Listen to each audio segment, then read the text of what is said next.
You've got a busy year, actually. You're heading out on the road with this Heart Full of Songs tour that Yeah. starts in March in the UK, I believe, and you've got a new album out, Modesty Forbids. Yes. Um, I was listening to that album last night, and the first song, "Waited All My Life for You," to me it felt very McCartney-esque. Was it supposed to sound like that, or have I got that wrong? No, no. The Beatles have been a massive influence. My probably my biggest influence, and I'm always I can't help it. I'm always just sort of drop back into something very Beatlesque. I'd do it all the time if I could, but I'm not allowed to really. Are you enjoying the new mono mix, the new stereo mix of the Revolver album? Yes, fantastic. Yeah. Absolutely great. I mean, just even to revisit the album anyway is a joy. And I think they've done a great job with it. Well, they do anyway with those things. They're absolutely Yeah, fantastic. they're And fantastic. Charles Martin is just top notch, I think. Yeah, yeah, Um, back to your album. There's a fascinating song on there called "Hanging by a Thread." Uh, yes, it seems to me to be a rather ironic take on how gloomy things seem to be these days. yes. Sorry about that. Is it supposed to be tongue in cheek, or does this stuff really No, keep you awake at night? not at all. I'm, I'm not, I wouldn't say I'm an activist or anything, but I'm certainly aware, and we have changed our lifestyles somewhat, Yeah. uh, because of climate change and other things. I think we all have to do our bit, and collectively we'll make some sort of change. But I'm not out there, waving a flag about it. I communicate through song, and if anybody picks up on it and thinks, well, maybe that, I'm sure everybody knows about it anyway. It's just a way of expressing it myself. And I found a lot of songs on the Modesty Forbids album. As I'm getting older, I'm not going to write sort of like love songs, anymore. If they are love songs, they're songs written like there's a track called "That's Love Right There," Yeah. the kind of which is directly from something that my wife leaves me when I go on the road, leaves me little chocolate bars in my case. And I was with the band. We were going to a gig, and she lifted up I lifted up the bar, and I said, "That's love right there," a symbol of love. And the song came from that. So a lot of the songs are more from personal experience now. I mean, that song reminded me a little bit of REM's "This Is the End of the World as We Know It," and I All feel right. I don't know if you know that one, but Yes, I do, of course. reminded me slightly of that. Yeah. Another interesting tune on this album. That great philosopher Rocky Balboa said that as I get older, the more I have to leave behind. Does the song "Different Times" reflect that? Do you think is that Yes. sentiment in that song? Yeah, definitely. One of that's another. Actually, that was a co-write with two other writers, and so I don't think lyrically I was involved in that as much as I was musically with it. Right. Sometimes with co-writes, you sense that someone's on a mission, and you'd be well advised to let them get on with it, and you do what you do, and they do what they do. Yeah. Um, It's an interesting tune. The idea that see everything around you kind of start to lose everything around you. Really, Yeah. Well, I mean, maybe it's there's an element of growing older there, certainly. yeah. Uh, um, I, I've never been that aware of it, really. I think when I hit 70, suddenly I started thinking about my own mortality. But up to that point, I'd never even thought about it. But one does, and it's just the way of life. That's life, basically. Yeah, So that's that it. maybe that's reflected in the songs. Yeah, yeah. Interesting. I read last night that Eric Clapton, being a blues purist, wasn't particularly happy about the Byrds recording "For Your Love." No, it wasn't. So, do I you? think it was. I think that, to be fair, I don't think. I think that was the sort of final nail in the coffin for him. he wasn't happy with that, but he didn't like the idea that they wanted to go, to take a more what he considered commercial route. I think they wanted a hit record, Yeah. terrible thing. Sorry. And of course, that launched their career put it on a different, took it in a different direction, and certainly was amazing for me. So are you inadvertently responsible for Jeff Beck joining the Yardbirds? Yes, I'll take that. Yes. Well, I guess in a very indirect way, I am. And it was I'd actually seen the Yardbirds with Clapton and with Beck, and both phenomenal. But Beck is the greatest we have ever seen. Well, interesting. You wrote Tallyman, didn't you, for Jeff Beck? Yes, I just yeah. wondered if you have any thoughts or memories of him or dealing with him. My only thought is, knowing what he does. I mean, I know he did Hi Ho Silver Lining, so it was a kind of, which is kind of the opposite to everything he does. Actually, I was just watching a video with the Stones, and a more blues guy, I don't know. Although he could play everything, there was nothing he couldn't do. But those two songs are very kind of poppy, and I just think, was he very brave to do those in a way that it was so opposite to what he normally does. But I'm very thankful to have my name on the same record as his. Yeah, I spoke to Mick Box from Uriah Heep, and he states that Beck's Truth album is the biggest, most influential album ever. Yeah, it's such a a wonderful lot, record.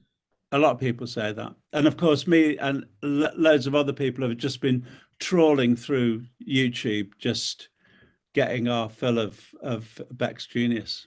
Yeah, yeah. I've got to ask, what was it like supporting? You supported the Moody Blues as Hot Legs, I think. What was it like supporting the Moody Blues? Oh wow, that was a long time ago. That was sort of pre-10cc. Yeah, Um, it was great. I think Eric Stewart was very friendly with Justin Hayward, yeah, and I think that's probably how it came about. But it wasn't that long a tour. I don't think, but I joined Hot Legs for that particular tour, and that was one of the contributing factors to us actually working together. Part of the glue that kept us stuck together. There were various things that happened during that period that sort of brought us together, and that certainly was one of them, and very pleasurable, I have to say. yeah. Of course, the Moody Blues were still obviously using Mellotrons, I think, at that point. Yeah. Did 10cc ever dabble about with Mellotrons? Oh, well, we did, in a very nice way, in that while we were recording the sheet music album, Yeah, Paul McCartney was in the studio in the sort of late afternoon into the evening, right, and we were in the studio during the day. So there was his equipment there and our equipment, and there was he had a Mellotron there, and we borrowed it, should I right. say, and used it. Actually, we used it on Wall Street Shuffle. They were temperamental instruments. Yeah. Apparently, all these early prog bands taking them out on tour, they'd be a Yeah. blessed nuisance. Apparently, Not a good idea. Yes, very temperamental, but had their own sound. I mean, and now oh, that you can get samples of Mellotron samples. yeah. Is it the same thing though? Really, using a No, melody? not really, not really. But what would Strawberry Fields be without that beautiful introduction? I Well, think. yeah, it would be hard to imagine it without those Yeah. that Mellotron sound. How important was Strawberry Studios to the whole 10cc story? Do you think? No Strawberry, no 10cc. Simple as that. I mean, it allowed us. It was our musical playground, and because I mean, Eric and I were partners in it with some other people, and when it wasn't being used, we would just go in and write songs and record, and like just for our own pleasure initially, Yeah. until we decided, we could be a band. We were working with a lot of other people. Around that time, most notably Neil Sedaka, we produced an album. We actually did 2 albums with him, but we did one prior to becoming 10cc and one right after we became 10cc. So the studio was, as I say, allowed us to do what we want, and until we got to the point where we had a song called Waterfall that Apple, the Beatles label, was interested in releasing, and so we thought we'd better get a B-side, and Eric and I had written the A-side, so we thought it fair that Kevin Lodge should write the B-side, which was Donna, and that Okay. became our first hit. Yeah, yeah. Because the Strawberry Studios, it was in was it Stockport or was it Yeah, in Stockport. Yeah. Um, did you purposely feel that it's put a studio there? Because most people seem to want to gravitate around London and places like that. Well, that was why it was built, because there were studios in and around Manchester, but Yeah, they weren't very good. yeah, And so if you wanted to make a proper demo or a record, you'd have to go down to London. So Eric started the studio off with a guy called Peter Tattersall. They asked me to become a partner in it, which I did, and that was really a fantastic thing for us and for lots of other bands from the north of England who went on to record there. right, right. I mean, talk about recording. I mean, I've got to ask you, what was it like recording at Abbey Road in the early '60s? It was great because it was the time of the height of the Beatles. I mean, Yes. we were in the studio there. I think it was with the Whirlwinds. That was the first band Yeah. that I was in that we recorded in Studio 2. And the Beatles weren't there, unfortunately, that day, but I know we sort of kept looking for them. But of course, hallowed ground. It's it's the most important studio. I live quite near there, so Right. whenever you've got to approach it with caution, because there's always someone hovering around the zebra crossing, the Yeah, famous zebra crossing. yeah, yeah, Yeah, no, I love that place. Fantastic. yeah, yeah, absolutely. And was it actually called Abbey Road Studio in the early '60s? It wasn't it called something? EMI Studios. That's right. Yeah, yeah. Yeah. Um, Out of interest, I mean, do you think Queen should cite 10cc as an influence? That's a great question. Uh, Um, I think that I know, let me put it this way. One Night in Paris from our original soundtrack album yeah. came out before Bohemian Rhapsody. We Okay. begged our record company to put it out, but they said, no, it's too long and it'll never work. And we could have edited it as well. Right. But I worked with Brian May recently, Yeah. and we haven't actually discussed that, but I think there are a lot of similarities between Queen and 10cc. I think our values are very much the same in regarding production, songwriting, the sort of things that we wrote. But the massive difference was, of course, that Brian's guitar is so identifiable. Yeah. Freddie's voice was so identifiable. Whereas 10cc, if you listen to our 3 number 1 records, Rubber Bullets, I'm Not in Love, Dreadlock Holiday, 3 different singers. It could be 3 different bands. Yeah. So that there was a massive difference between the two of us, but we did have shared values. Yeah. And I would say, maybe we owe a bit to each other. Oh, there's a lot of bands which are famed. When we're talking about vocal harmonies, people often cite, well, the progressive rock band Yes had three-part harmonies. You had Queen, the Eagles, of course, but Yes. people often don't mention 10cc, who also Yeah. has wonderful vocal harmonies. Yeah. Yeah. Do you think your story needs to be more prominent within the narrative of '70s rock? I think it does, but the problem is, I think, to boil it down, and let's talk about Queen again. Queen had a sort of focal point in they, particularly with Freddie. A front man, he was always there, a big character, and Brian as well to an extent. Whereas with us, I felt generally that 10cc were respected, whereas Queen were loved.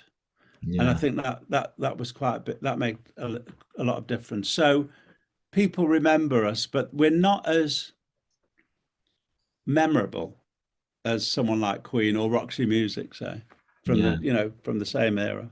Are you a fan of the Eagles at all? What they do with their voices? They're very good, yes, very good indeed. I'm not mad about them, but I respect them, and I've seen them, and I think they're great.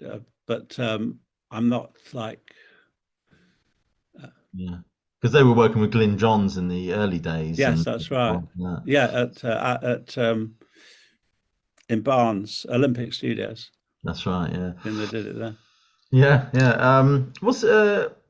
Would you cite Scar as an influence on you at all, or because Dreadlock? Ska. Yeah, Well, I loved ska music. I sort of discovered that in sort of like early '60s, yeah, um, and I loved Desmond Dekker. yeah. Um, there were a couple of his records that were absolutely brilliant, still are.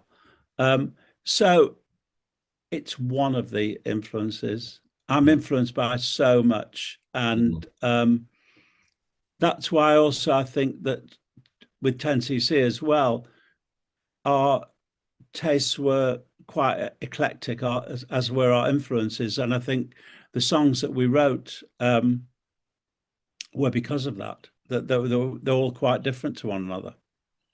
I mean, Scar, as far as it was, wasn't it quite associated with the skinhead movement in the sort of late '60s? But then Yeah, the whole skinhead movement became quite ugly and unpleasant in the '70s. But yeah. originally, I never came to it through that. I just came to it through Desmond Dekker, basically.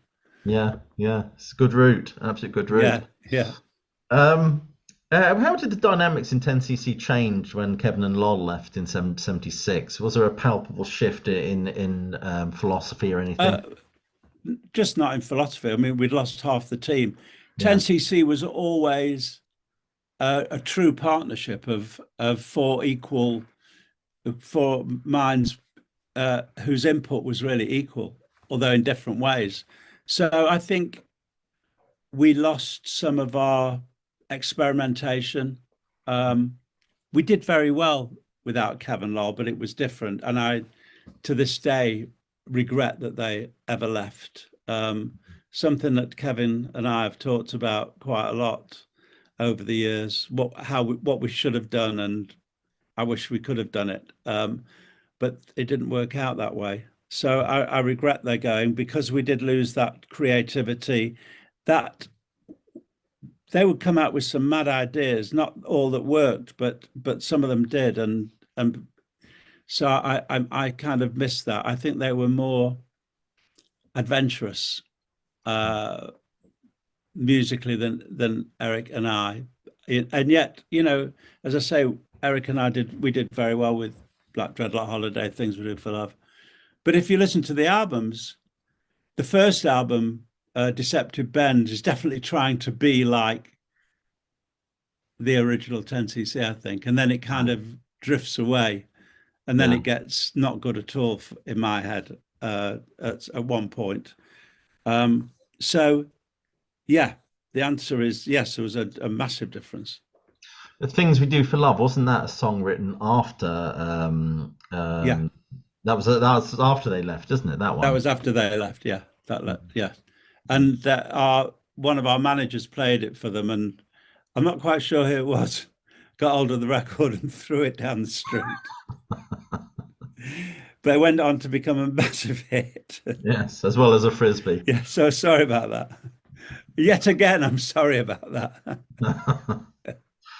Um, Bearing that in mind, meanwhile, the album, I get the impression it wasn't a particularly happy experience making that record. I mean, if it had been a happier experience, would we have seen more 10cc reunions, do you think?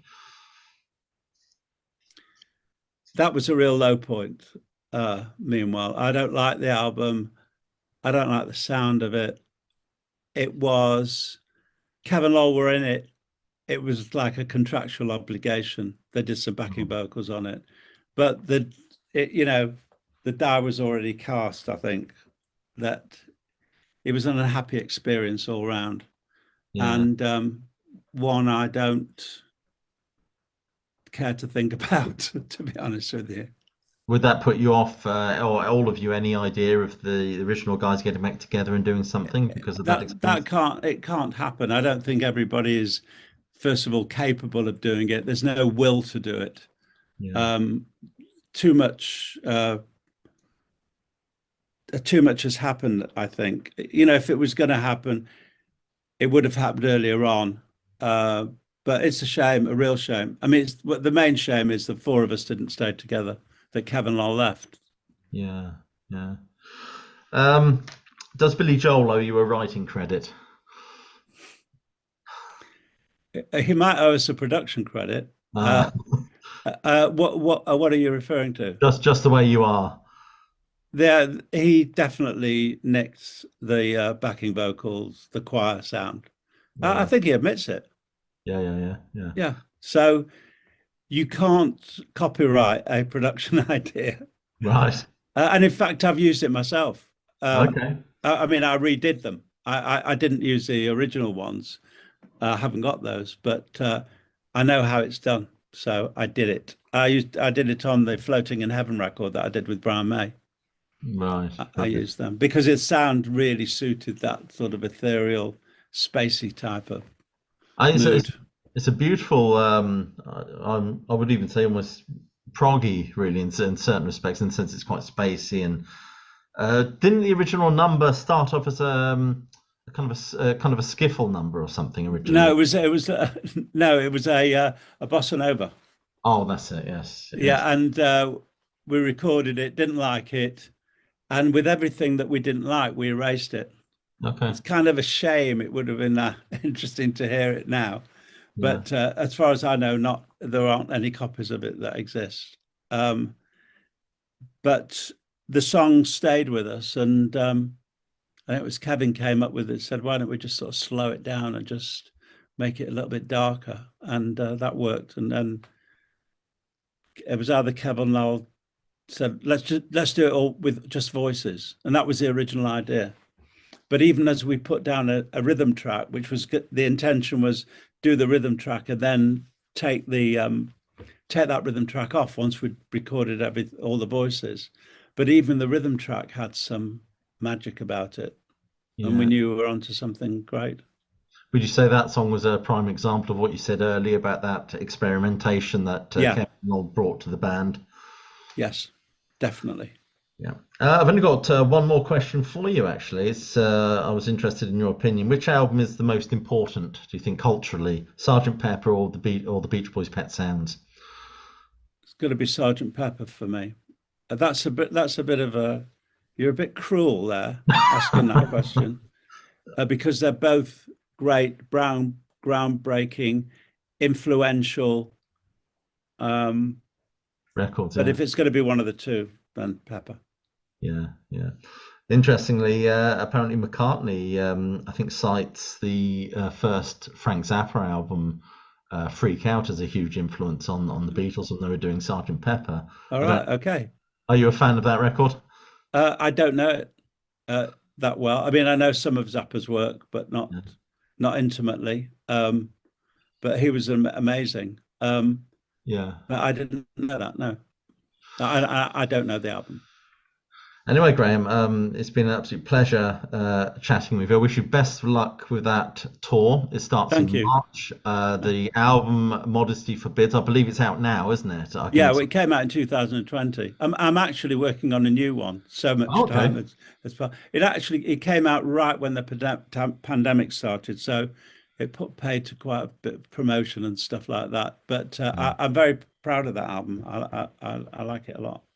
Yeah, I rather enjoyed it. Anyway, I was listening to it on I think Spotify the other night. In preparation for this interview, I rather enjoyed it. But good.